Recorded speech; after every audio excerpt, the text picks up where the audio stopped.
guys, Kyle the Death Knight of Anime here. I'm sorry this one's late, guys. It's just I've been having some real tough issues with my fucking the app I used in order to read manga now. Well, lately it's been one thing after another. On one hand, like the manga chapters don't get released on time, and this time it's that the manga app itself is down. So apparently maintenance issues. I don't fucking know. So I had to go read this one on the internet. And yeah, but other than that, like other than those problems, like this chapter was actually pretty goddamn amazing. Like it just set up like it was of course focused on the League of Villains, which honestly, I think a lot of people. I think this is one of those things where a lot of people are going to be finally happy in order to see the league, in order to see more of the League of Villains now, because I do remember that once Overhaul and his crew got pretty much got involved, a lot of the people were starting to get a little antsy about that. So yeah, the League of Villains is back in the picture, and I think this will, I think the My Hero Academia viewership will definitely be a lot more on the rise now. So yeah, with the League of Villains, with so even though the internship arc was kind of hit and miss for many, I think with the League of Villains now being in the picture again, I think the story will start picking up even more. And right off the bat, I need to talk about one of the League of Villains, which is Spinner. And I have to say, Spinner, like aside from which, pretty much aside from what Sheik Araki did in this chapter, I gotta say, other than Shigaraki, I gotta say, Spinner stole the show in this chapter for me, because just the way he was acting and just getting characterization of him and just who he is and getting to know who he is and what he's about, like I was cracking up at his actions in this chapter. Like when he was like I think one moment I really cracked up at is just how bad he was at driving, and basically how he basically said how he learned driving by playing video games. And I'm like, and when I saw that, I was like, that's almost like a PSA for like kids, don't learn to drive by playing video games. Like, yeah, don't do kids, don't do what Spinner does. He's just a very bad man. Do not do, you need to take your time in order to learn to drive. Do not learn to drive the way Spinner did. It was like, yeah, that was just kind of amazing for me. Yeah, and but yeah, that was a cool thing for sure. Um, Another thing is that we definitely get to see Mr. Compress again after what happened with how Overall basically disintegrated his arm and whatnot, and apparently and how he lost his quirk. And I assume right now that either that Compress Mr. Compress was either given a new quirk or an evolved version of his old one, but in either case, it looks like what I predicted came true when Overhaul had his quirk stolen. And right now, I really just want to know everything about how he was able to do that, but even more so, how he was able to do that, because like this from on the surface, it seems like that if this is a new quirk that Mr. Compress has, it isn't much different from his old one.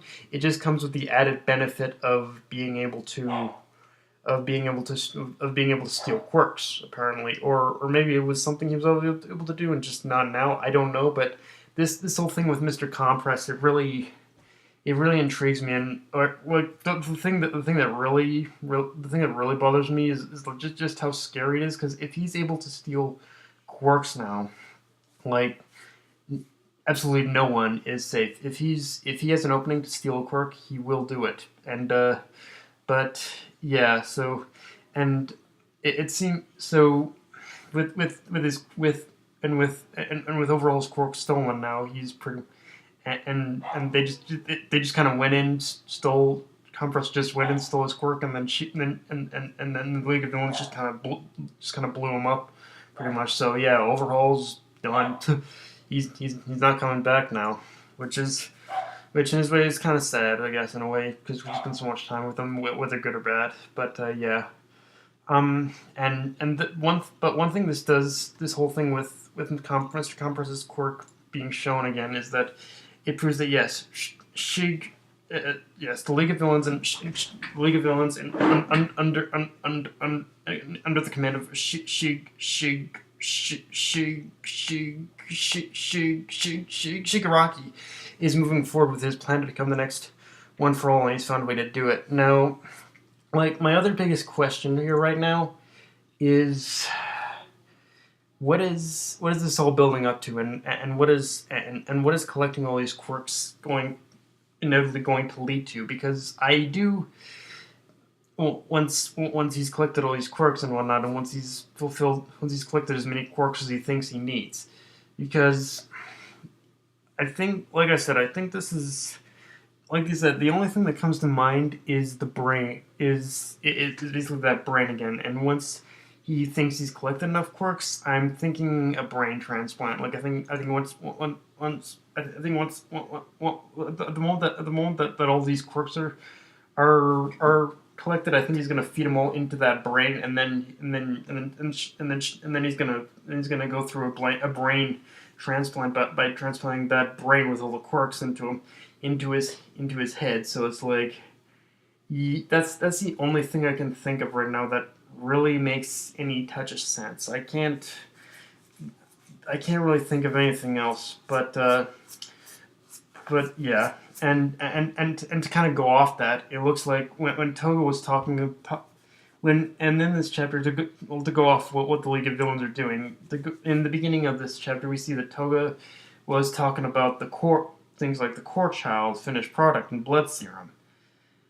That in itself kind of ordered more likely means that they've probably found a way to synthesize Izuku's blood to harness One for All in a sense. I'm not saying that I don't want to say that they've harnessed the entire quirk. I think what this is that it's one of those things where or they probably with Izuku's blood. I think what they've managed to do is they probably managed to synthesize Izuku's blood only so that they can harness only a small portion of One for All's power. I don't think it's going to be as powerful as the actual quirk itself, but if they have, like I said, this is just all my speculation and theory. I don't know for sure if this is what's actually going to happen, but if they have managed to synthesize it, then yeah, Izuku is in some trouble for sure. Like, then One for All is technically in their command now, and but yeah, and but the only other thing to really take note of in this chapter is we also learned the weakness of Shigaraki's quirk in this chapter, and it's one of those things where I guess it's kind of one of those quirks you kind of figured out. It's one of those things where we kind of figured it out on our own, but it kind of gave us like official clarification, which is in order for his quirk to work, he needs to hold on to something solid. But if it's something that's already been deconstructed, like sand, particularly with the sand hero in this chapter, it won't work. Like, in order for Shigaraki to use his quirk correctly, he needs to hold on to something solid like flesh or rock or anything. He needs to be able to hold on to something. He needs to be able to hold on to something in order for it to work. And in a way, this is good to know, because on top of the fact that on one hand, I do like how this is finally known to us, because in a way I feel this kind of reminds us that yes, I feel we kind of lost sight of this during this arc, but it does remind us that yes, quirks, as powerful as they are, they pretty much all have a weakness. Not a single quirk is created without a weakness in mind. And Horikoshi has proven that he knows how with each quirk he knows how to. With each quirk, he definitely knows to in order to create a weakness alongside it. So yeah, I think in a way of us in a way of us learning of the weakness of the quirk of Shigaraki. We've actually learned that yes, that we are returning to pretty much the old ways for sure. And but yeah, like honestly, like with this chapter, with all this with all this emphasis on the League of Villains now, I think I think things are probably going to be moving forward a lot faster. I imagine because with the League of Villains on the move now, we can definitely take away that there is going to be more going. That there is going to be definitely a lot. There's definitely going to be definitely a lot of trouble, even more trouble than in the past on the horizon, and with yeah with between what the between Mr. Compress's quirk now and his ability to steal quirks and with Shigaraki's main goal of now being possible of being able to move forward of being the new one for all. He has the means and the know-how of how to do it, and it's like yeah.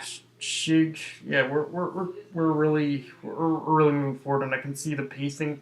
I can actually see the pacing of the of whatever arc comes next after this being like super fast. I can imagine the pacing from this point on being super fast. Because actually, with even that's another thing with this chapter, the pacing of this chapter it felt really fast, and maybe that's because a good chunk of it was action based and there wasn't a whole lot of talking. But yeah, I definitely see the pacing from this point on definitely moving forward a lot more, especially with all the League of Villains doing.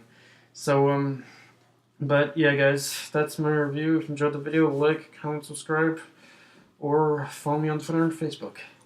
Death Knight of Anime, signing off. Later, guys.